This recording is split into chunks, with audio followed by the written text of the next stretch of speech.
ఓం శాంతి. ఈరోజు మురళీ డేట్ 17/3/2025. మురళీ సారాంశం. మధురమైన పిల్లలు, చదువే సంపాదన. చదువు సంపాదనకు ఆధారం. ఈ చదువు ద్వారానే మీరు 21 జన్మల కొరకు ఖజానాను జమ చేసుకోవాలి. ప్రశ్న: ఏ పిల్లలపై బృహస్పతి దశ ఉంటుందో వారిలో ఏ గుర్తులు కనిపిస్తాయి? జవాబు: వారి యొక్క పూర్తి అటెన్షన్ శ్రీమతంపై ఉంటుంది.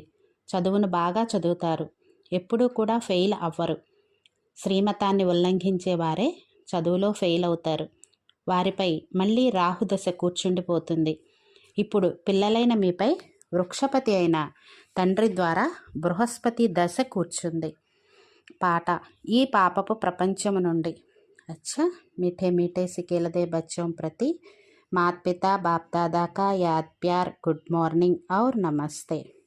हम रूहानी बच्चों की रूहानी बाप दादा को याद प्यार गुड మార్నింగ్ और నమస్తే.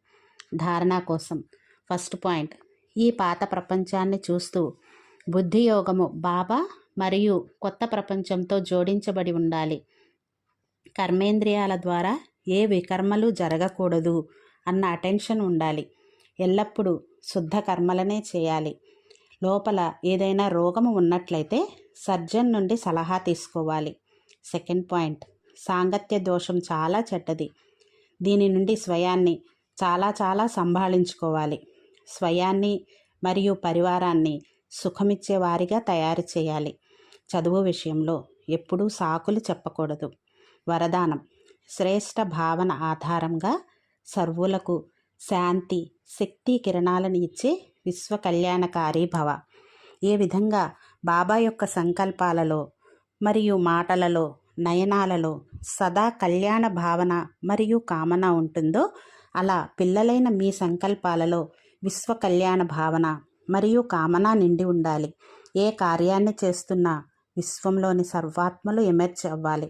మాస్టర్ జ్ఞానసూర్యులుగా అయ్యి శుభ భావన మరియు శ్రేష్ఠ కామనల ఆధారంగా శాంతి మరియు శక్తి కిరణాలను ఇస్తూ ఉండండి.